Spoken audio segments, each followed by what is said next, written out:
చూస్తున్నారు. ఆంధ్రప్రదేశ్ డిప్యూటీ ముఖ్యమంత్రి పవన్ కళ్యాణ్ సంచలన వ్యాఖ్యలు చేశారు. తాను 15 ఏళ్లు పొత్తులో ఉండాలి అనుకుంటున్నట్టు చెప్పుకొచ్చారు ఆయన. కానీ అధికారులు సహకరించట్లేదంటూ కూడా సంచలన వ్యాఖ్యలు చేశారు. అధికారులకు హనీమూన్ పీరియడ్ అయిపోయిందంటున్నారు Pawan Kalyan. Law and order విషయంలో నాటకాలు వేస్తే తొక్కి నార తీస్తా అంటూ కూడా సంచలన వ్యాఖ్యలు చేశారు ఆయన. క్రిమినల్స్ కు కులం ఉండదు అంటూ చెప్పుకొచ్చారు. కష్టాలు తెలుసు గనక నేను తగ్గి మాట్లాడుతున్నట్టు కూడా ఆయన హాట్ కామెంట్స్ చేశారు. ఇంతకీ పవన్ కళ్యాణ్ ఏమన్నారు ఇప్పుడు చూద్దాం. అందుకని నేను చాలా స్పష్టంగా ఉన్నాను. 15 ఏళ్ల తక్కువ కాకుండా అలయన్స్ ఉండాలని మనస్ఫూర్తిగా నేను ఆ శక్తిపీఠాన్ని ఆనేసి చెప్తా ఉన్నా. కానీ అధికార యంత్రాంగం నాకు మీ సహకారం కావాలి. నేను గవర్నమెంట్ ఎంప్లాయ్ కొడుకునే, లేట్ గవర్నమెంట్ ఎంప్లాయ్ కొడుకుని. నేను కష్టాలు నాకు తెలుసు. జీతాలు రాకపోతే స్కూల్లో నుంచి బయటికి పంపించేసిన సంఘటనలు కూడా ఉన్నాయి. నాకు అవి తెలుసు. నాకు కరెక్ట్గా కూర్చోబెట్టి 1వ తారీఖు జీతాలు రావు, 7కో 8కో వస్తే స్కూల్ నుంచి పంపించేసేవాళ్ళు నన్ను. అవి కూడా చాలా సందర్భాలు జరిగినాయి. నా కష్టాలు తెలియదని చెప్పకండి ఎవరు, నా కష్టాలు తెలుసు. అందుకే నిన్న ఎందుకు తగ్గి మాట్లాడతానంటే కష్టాలు తెలిసిన వాడిని కాబట్టి. నాకు అధికారం అలంకారం కాదు, అధికారం బాధ్యత నాకు. కానీ నాకు పిఠాపురం బాగుండాలి. నేను చాలా స్పష్టంగా ఉన్నా. లా అండ్ ఆర్డర్ కనుక ఎవరన్నా సరే ఇష్టరాజ్యంగా ఎవరన్నా సరే ఇష్టం వచ్చినట్టు చేస్తే తొక్కి నారత్తిస్తాను. ఒక్కొక్కరికి మా ఇష్టం కుదరదట్లా.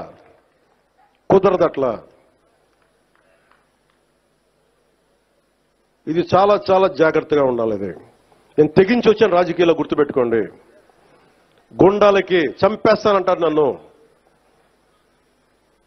మొన్న అడవుల్లోకి వెళ్ళాలంటే నక్సలైట్లు మందు పాత్రలు పెడతారంటే పెడితే పెట్టండి, పేలిపోతాను. కానీ నేను ఆపను నడక. అంత తెగించున్నాను, గుర్తుపెట్టుకోండి. ఎందుకంటే నేను అభివృద్ధి కావాలి. పోలీస్ వ్యవస్థ ఏం చెప్తారు, సార్ అక్కడ వెళ్తే మీరు మందు పాత్రలు ఉంటాయి, ఇబ్బంది పెడతారు, భయపెడతారు. భయపడేవాడిని రాజకీయాల్లోకి రాకూడదు. మంచి చేయాలని వచ్చాను, నాకు భయం లేదు. నాకు అంటే ఇంత తెగించిన వాడిని ఆకు రౌడీలు కానీ చిల్లర వేషాలు వేసేవాళ్ళు కానీ నేను భయపడతానా? అందుకని చాలా జాగ్రత్తగా ఆలోచించి అందరూ దయచేసి మసలండి. ఎందుకంటే రైట్, అది ఆంధ్రప్రదేశ్ డిప్యూటీ ముఖ్యమంత్రి పవన్ కళ్యాణ్ చేసిన సంచలన వ్యాఖ్యలు. అధికారం అలంకారం కాదు అంటూ కూడా చెప్పుకొచ్చారు ఆయన. పిఠాపురం బాగుండాలి, లా అండ్ ఆర్డర్ తేడా వస్తే తొక్కి నారతిస్తా అంటూ కూడా అధికారులను ఉద్దేశించి చెప్పుకొచ్చారు ఆయన. మరి ముఖ్యంగా 15 ఏళ్లు తక్కువ కాకుండా అలయన్స్ ఉండాలని కోరుకుంటున్నారు. దీనికి అధికారుల సహకారం ఉండాలి. మరీ ముఖ్యంగా ఇక్కడ ఈ అంశానికి సంబంధించి ఆయన మాట్లాడే ప్రయత్నం చేశారు. లా అండ్ ఆర్డర్లో ఎక్కడ కూడా ఎవరు ఉదాసీనంగా ఉండద్దు. లా అండ్ ఆర్డర్ని చాలా కఠినంగా ఇంప్లిమెంట్ చేయాలి. లా అండ్ ఆర్డర్ విషయంలో కఠినంగా వ్యవహరించాలి. లా అండ్ ఆర్డర్ ఎక్కడ కూడా తేడా రాకూడదు. వస్తుందా తొక్కి నారతీస్తా అంటూ కూడా అధికారులను ఉద్దేశించాలని చెప్పుకురావడం ఇప్పుడు సంచలనంగా మారింది. కష్టాలు తెలుసు కనుక నేను కూడా తగ్గి మాట్లాడుతున్నానంటూ చెప్పుకొచ్చారు. ఈ నేపథ్యంలో ఇంకా ఎటువంటి కామెంట్స్ చేయడం జరిగింది, ఎటువంటి రియాక్షన్స్ వచ్చే అవకాశం కనిపిస్తోంది? మా ప్రతినిధి కృష్ణమోహన్ అప్డేట్స్ అందించేందుకు సిద్ధంగా ఉన్నారు. కృష్ణమోహన్, ఇంట్రెస్టింగ్ కామెంట్స్ అని చెప్పుకోవాలి. ఇది కేవలం పిఠాపురంకు మాత్రమే పరిమితం అనుకోవాలా, లేకపోతే ఇండైరెక్ట్ గాను డైరెక్ట్ గాను మొత్తం రాష్ట్రానికి సంబంధించిన అధికారులందరికీ ఇది ఆపాదించచ్చా? ఎలా చూడాలి దీన్ని?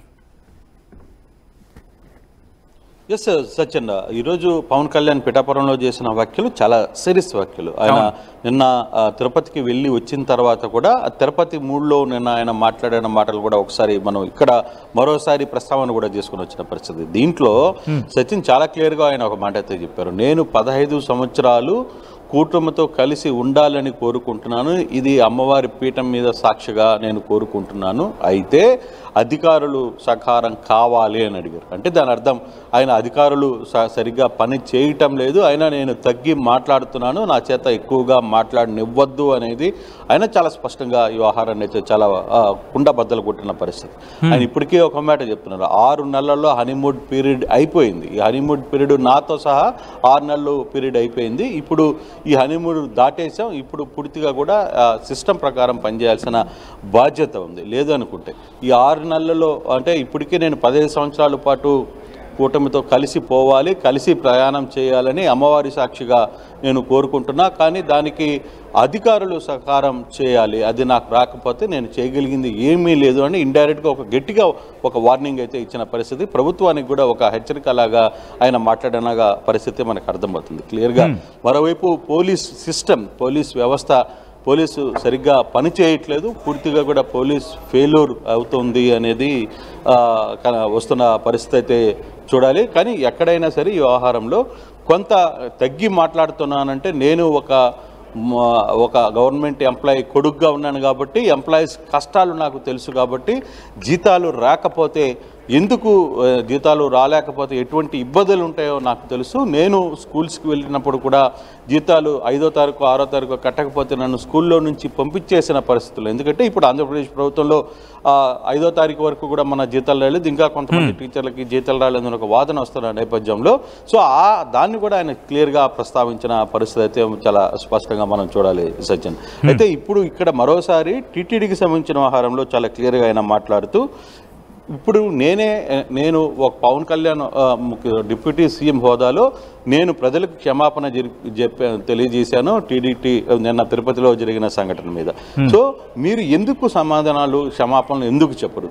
టీటీడీ చైర్మన్ క్షమాపణ చెప్పాలి, సభ్యులు క్షమాపణ చెప్పాలి, టీటీడీ పాలక మండలి ఆంధ్రప్రదేశ్ ప్రజలకి, శ్రీవారి భక్తులకి క్షమాపణ చెప్పాలి, మీరు ఎందుకు చెప్పరు అని చెప్పి ఆయన మరోసారి డిమాండ్ చేసిన పరిస్థితి. ఈ నేపథ్యంలోనే 4 గంటలకి తిరుపతిలో టీటీడీ అత్యవసరంగా సమావేశాన్ని ఏర్పాటు చేసింది, బోర్డు మీటింగ్ జరగబోతుంది. ఈ బోర్డు మీటింగ్లో మరి పవన్ కళ్యాణ్ వ్యాఖ్యల్ని వాళ్ళు సీరియస్గా తీసుకుని అక్కడ ఏదైనా చేయబోతున్నారా, దాని తర్వాత ఏం జరగబోతుంది అనేది కూడా చూడాల్సిన పరిస్థితి అయితే ఉంది.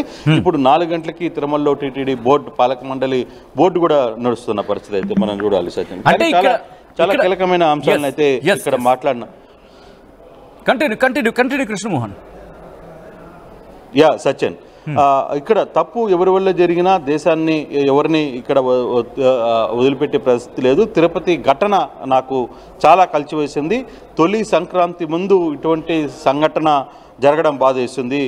తొలి సంక్రాంతికి అందుకే నేను శుభాకాంక్షలు చెప్పలేకపోతున్నాను. కానీ ఈసారి మాత్రం పిఠాపురం ప్రజలందరం దసరాని అద్భుతంగా చేసుకుందామని పవన్ కళ్యాణ్ చెప్పారు. అంటే సంక్రాంతి నన్ను ఆ తిరుపతి ఘటన కలిసివేసింది, నేను ఆ బాధలోనే ఉన్నా, నేను సంక్రాంతి చేసుకోవటం లేదు అనేది చాలా క్లియర్గా పవన్ కళ్యాణ్ చెప్పిన పరిస్థితి.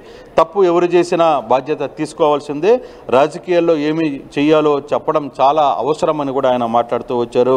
డిఎస్పీ సరిగా పనిచేసి ఉంటే తిరుపతిలో ఎస్పీ బలయ్యేవాడు కాదు అని ఒకరి వల్ల ఇంకొకరు అక్కడ బదనాం అవ్వాల్సిన పరిస్థితి వచ్చింది అనేది ఆయన చెప్తూ వచ్చిన మాట. నాలాంటి వాడు రోడ్డు మీదకి వస్తే నిద్రాహారాలు మానేస్తారు, ఆడపిల్లలను వేధించడం మగతనం కాదు, పిచ్చి పిచ్చి వేషాలు కానీ వేస్తే తొక్కి నారతిస్తాను, పిఠాపురంలో యూటేజింగ్ కనిపించకూడదు అనేది పోలీసులకి మరోసారి హెచ్చరించిన పరిస్థితి. ఇప్పటికే పలుమార్లు ఆయన పోలీసు వ్యవస్థ మీద పవన్ కళ్యాణ్ మాట్లాడిన పరిస్థితి మనం చూసాం. ఇక్కడ ఈ పాయింట్ కి వచ్చే ప్రయత్నం చేస్తున్నాను కృష్ణ. గతంలో ఒకసారి పోలీసుల తీరుకి సంబంధించి ఆయన ఒక అంశాన్ని ప్రస్తావించారు. ఇప్పుడు ఇదే అంశానికి సంబంధించి అధికారుల తీరు అంశం అంటూ దాదాపుగా ఈ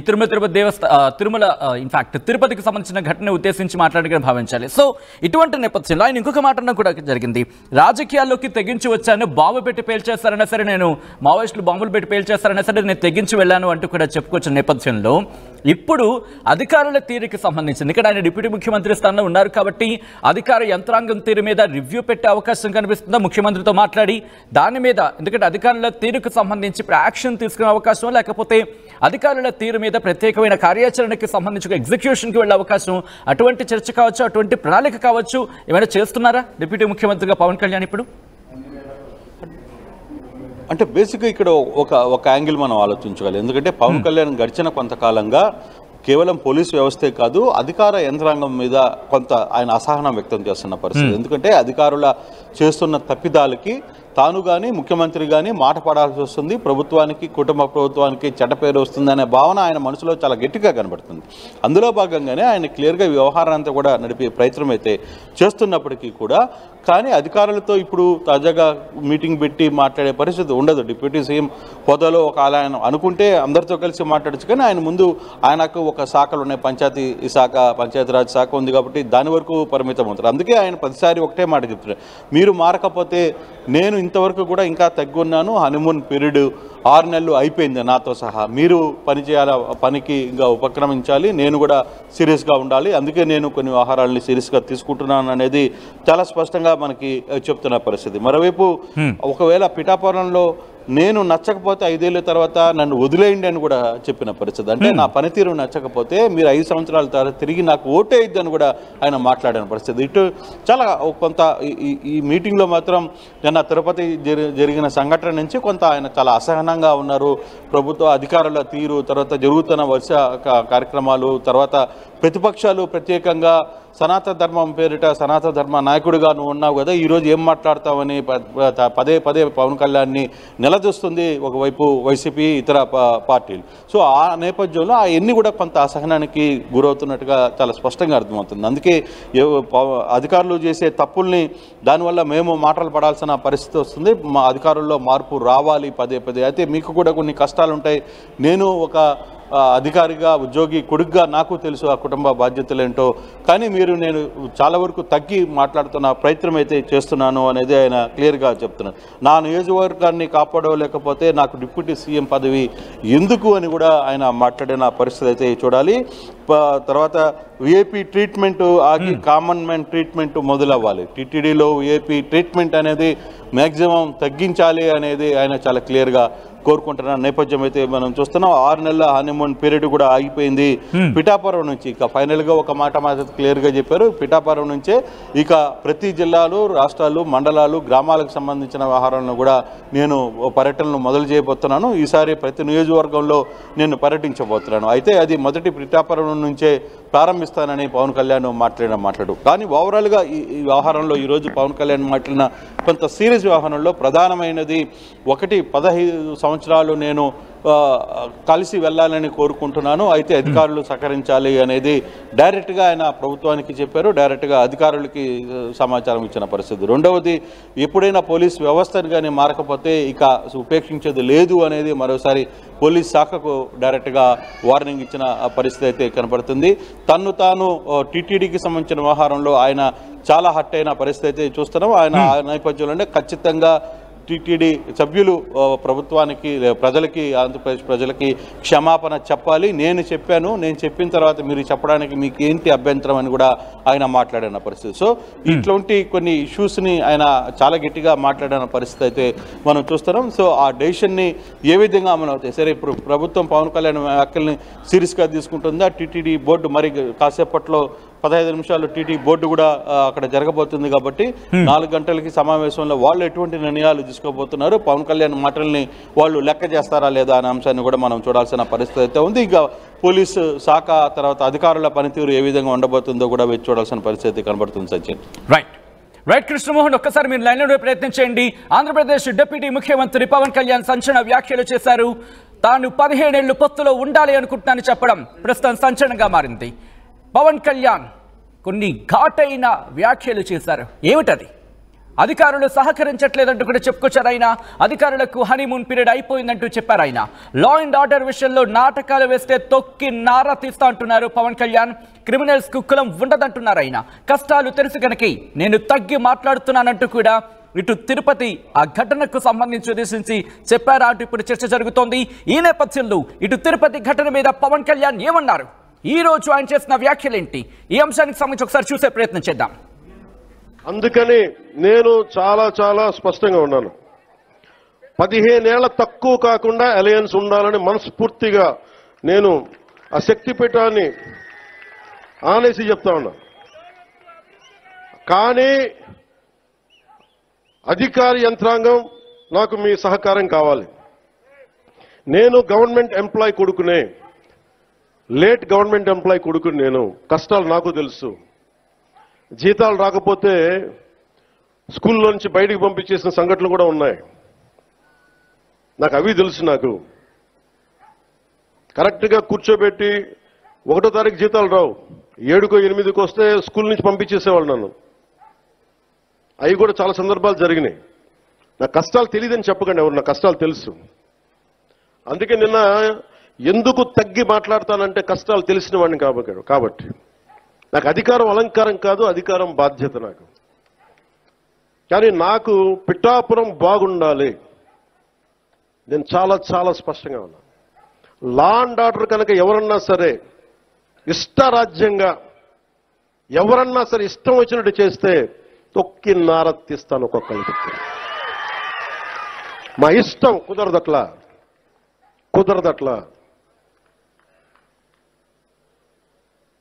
ఇది చాలా చాలా జాగ్రత్తగా ఉండాలి. ఇది నేను తెగించి వచ్చాను రాజకీయాల్లో, గుర్తుపెట్టుకోండి. గుండాలకి చంపేస్తానంటారు నన్ను. మొన్న అడవుల్లోకి వెళ్ళాలంటే నక్సలైట్లు మందు పాత్రలు పెడతారంటే పెడితే పెట్టండి, పేలిపోతాను. కానీ నేను ఆపను నడక. అంత తెగించున్నాను, నేను గుర్తుపెట్టుకోండి. ఎందుకంటే నేను అభివృద్ధి కావాలి. ఎందుకంటే నేను నిన్న ఎందుకు క్షమాపణ చెప్పాలి? ఎందుకు క్షమాపణ చెప్పాలి? నేను బాధ్యత అడిగాను, మీ ఓట్లు అడిగాను. నేను తిరుమల డైరెక్ట్గా నాకు సంబంధం లేకపోవచ్చు, కానీ నేను దాంట్లో భాగస్వామ్యం ప్రభుత్వంలో. మీరు నారా చంద్రబాబు గారు గెలవకపోయినా, నేను గెలవకపోయినా, 164 మంది ఎమ్మెల్యేలు గెలవకపోయినా టీటీడీ బోర్డు ఎక్కడి నుంచి వస్తుంది? చైర్మన్ ఎలా నియమితం అవుతాడు? ఆయన ఈఓ ఎలా నియమితవుతారు? ఈఓ ఎలా నియమితులు అవుతారు? మేము గెలిస్తేనే మీరు, అది ఎక్కడి నుంచి వచ్చింది మా గెలుపు? మీరిస్తే. అందుకు మీకు నేను క్షమాపణలు చెప్పాను. నేను కోరుకునేది ఒకటే, ఎప్పుడో చెయ్యని తప్పుకి జపాన్ లాంటి దేశంలో ప్రధానమంత్రి ఆయన పుట్టక ముందు జరిగిన తప్పుకి ఆయన పార్లమెంట్లో క్షమాపణలు చెప్పారు. మనం నేర్చుకోవాల్సింది అది. వాళ్ళు చేయకపోయినా 3 తరాల ముందు తప్పు చేసినా క్షమాపణలు చెప్పారు. నేను ఈ రోజున అడుగుతుంది, టీటీడీ బోర్డు పాలక మండలి చైర్మన్ గారు కానీ, సభ్యులు కానీ, ఈఓ కానీ, ఏఈఓ కానీ, మీరు ప్రెస్ మీట్ పెట్టి క్షమాపణలు చెప్పండి. నేను క్షమాపణలు చెప్పినప్పుడు మీకు క్షమాపణలు చెప్పడానికి నామోషి ఏంటి? బాధ్యత తీసుకోండి. బాధ్యత తీసుకోవాలి. ఇది చాలా బాధ కలిగించేది. మాకు సంబంధం లేదంటే ఎట్లా? నా తప్పు కాదంటే రాజు 7 చేపలు కదలా, మరి ఎవరు చేస్తారు ఇది? నాకేం సరదా నాకు క్షమాపణలు చెప్పడం? నేను దోషిగా నిలబడాలా ఇలాంటి సంఘటనలో? అందుకని ఎందుకు నేను డాంపెన్ చేశాను, ఎందుకు తగ్గించాను సంక్రాంతి సంబరాలంటే, వాళ్ళు ఎంత గొప్పవాళ్ళంటే చనిపోయిన 6 మంది వారి కుటుంబ సభ్యులు దేవుడు పట్టుకెళ్ళిపోయాడు అంటున్నారు. 36 మంది గాయపడితే ప్రతి ఒక్కరిని పేరు పేరున పరామర్శిస్తే అందరూ కూడా నలిగిపోయి 100 మంది మీద పడిపోయారు. ఎంత ఉంటుంది ఒక ఆడపడుచు మీద పడిపోతే, పెద్ద ఆవిడ మీద పడిపోతే? తమిళనాడు నుంచి వచ్చారు. ఎలా ఉందమ్మా మీకంటే, కడవలు పాత్రికాంగయ్యా, కడవలు వెళ్ళి దేవుడు బయటికి తీసుకొచ్చాడు మమ్మల్ని అంటా ఉన్నా. ఎంత పెద్ద మనసుతోటి సరిగ్గా చూసుకోలేదయ్యా మమ్మల్ని. కానీ ఏం చేస్తాం, మా కర్మిలా కాలిందని. అది దేశం తాలూకు దౌర్భాగ్యం. ప్రజలు ఇంత బాధ్యత ఇప్పుడు కష్టం వచ్చినప్పుడు ఎంత అద్భుతంగా చెప్పారంటే నాకు కన్నీళ్ళు వచ్చినాయి. నాకు నిన్న కరిగిపోయాను నేను. వీళ్ళ క్షమాపణలు చెప్పదు ఇంకెవరికి క్షమాపణలు చెప్తాం? ఏఈఓ కానీ, ఏఈఓ వెంకయ్య చౌదరి గారు కానీ, ఈఓ శ్యామలరావు గారు కానీ, చైర్మన్ బిఆర్ నాయుడు గారు కానీ, టీటీడీ బోర్డు సభ్యులు, పాలక మండలి సభ్యులందరూ కానీ, మీరందరూ వచ్చి ఒక్కొక్క వ్యక్తి గురించి కథ వింటప్పుడు మీకు బాధ అర్థమవుతుంది. క్షమాపణలు చెప్పండి. మీరు క్షమాపణలు చెప్పి తీరాలి. వేరే దారి లేదు మీకు. మీరు క్షమాపణలు చెప్పడం వల్ల పోయిన ప్రాణాలు తిరిగి రావు. కానీ కనీసం ప్రజలు మిమ్మల్ని చూస్తూ ఉన్నారు.